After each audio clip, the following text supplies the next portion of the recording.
is indeed an honor to be back here.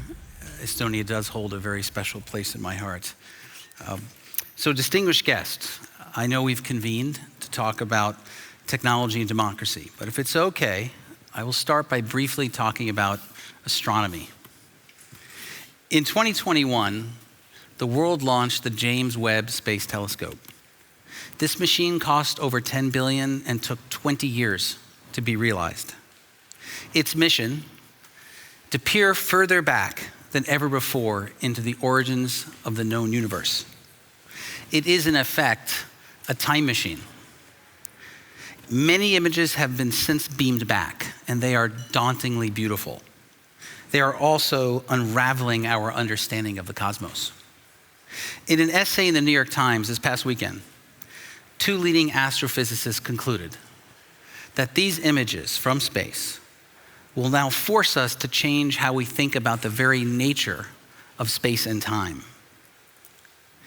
There is another development rippling through our world. A collective realization here on Earth that AI is not science fiction. That mathematical models, when computed at massive scale, can simulate human-like cognitive functions. This isn't a new idea or even a new observation, but few believed it before ChatGPT arrived. Sometimes equated with fire or electricity, or one of 24 general-purpose technologies that have advanced civilization, AI is most likely the most compelling technology of our time. It can also be destabilizing, amplifying threats to our shared values, requiring international cooperation to address and mitigate them. But like these new images from space, AI is forcing us to rethink the nature of many different things: science, economics, language, art, competition, productivity, even sovereignty. Now, I'd like to make a confession. Before I joined NVIDIA in 2019, I had never stepped into a data center. This is true. Never seen the rows of servers, cables, and switches that power our global digital economy. Perhaps some of you have never stepped into a data center. In fact, let's take a quick poll. Raise your hand if you've been in a data center. Okay, that's about a third, 25%. That's a good number. That's good. Now, data centers can be cold and loud. They can be hot and quiet. They operate in different ways to minimize energy use and to maximize performance. Their design depends in part on their purpose. When they house AI supercomputers, they become something different. They become the new factories, AI factories. And like the telescope, they also can be time machines.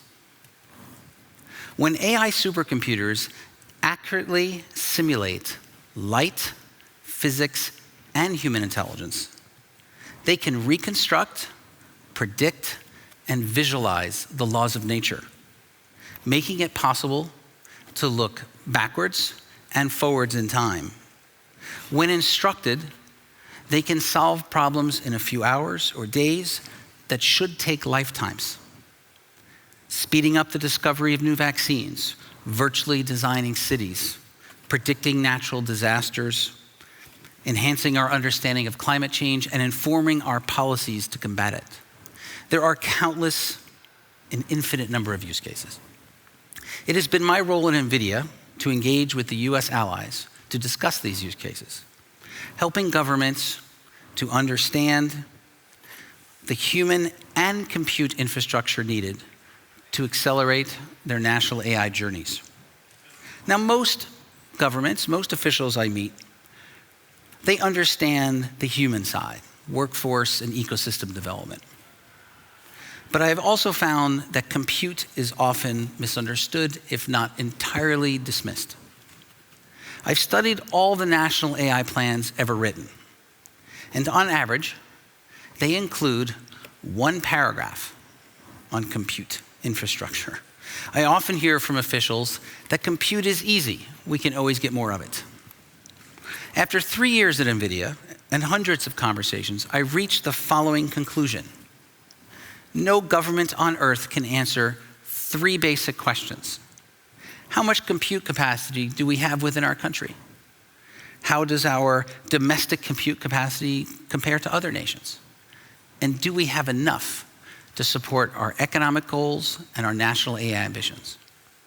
Now imagine developing a national transportation strategy, but not fully understanding your nation's capacity to transport people and goods, not knowing how many bridges or railroads or EV charging stations you have.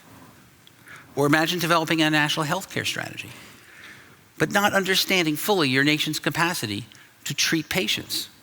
How many doctors, nurses, ICU beds, respirators, that kind of thing.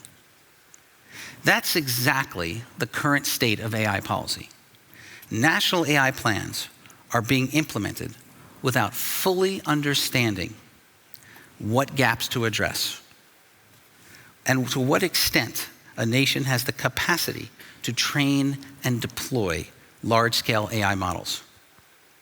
There are many implications for this. One implication is that countries are now awakening to the fact that they have a gap to fill. They need to boost their national AI infrastructure. Another implication is more global in nature. The growing compute divide, the new digital divide, the new form of haves and have-nots.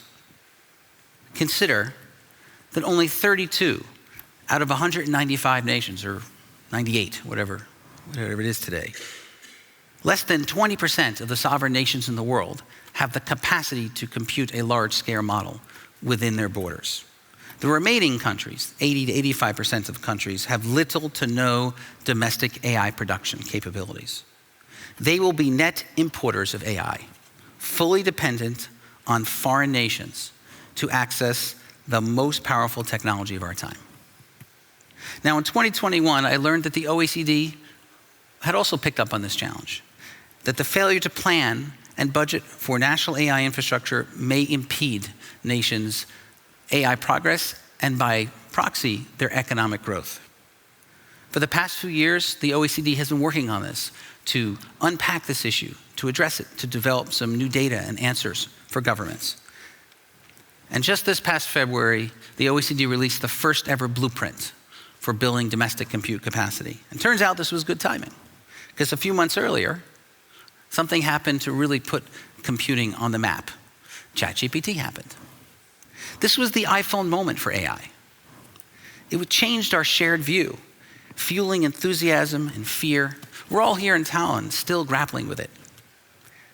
But the rise of large language models has inspired new industries, new methods of discovery, entertainment, design, ultimately new ways to work. Of course, policymakers saw it first, even before Wall Street. Policymakers, because I was in Gran Canaria at the OECD Digital Ministerial in December of 2022 with some of you, and it was already being talked about in the keynote and discussed in every room, at least a month before the rest of the world really caught on. You saw the opportunity to harness AI for good, the potential impact of generative AI, but you also saw the urgency to lean in, to address the potential for unethical, irresponsible, unsustainable practices. Well, today I am encouraged by the scope of international cooperation and dialogue on AI policy. But ultimately, nations must contend with AI on their own terms and within their own borders. One common goal is to capture some of the trillion-dollar dividend anticipated from AI. As discussed, the benefits of AI will not be evenly distributed, but that distribution will not necessarily be arbitrary. It will tilt towards nations that shift from talking about AI to investing and scaling domestic AI capabilities. And this includes AI factories, accessible through public, private, and sovereign clouds.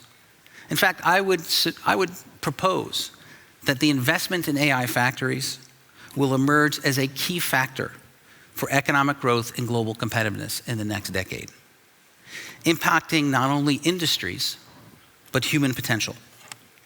These instruments for discovery, simulation, knowledge generation, new kinds of commerce, are also launch pads for a new generation of scientists, engineers, teachers, entrepreneurs, the new Einsteins and Da Vincis of our time, some of whom are probably sitting in this room right now.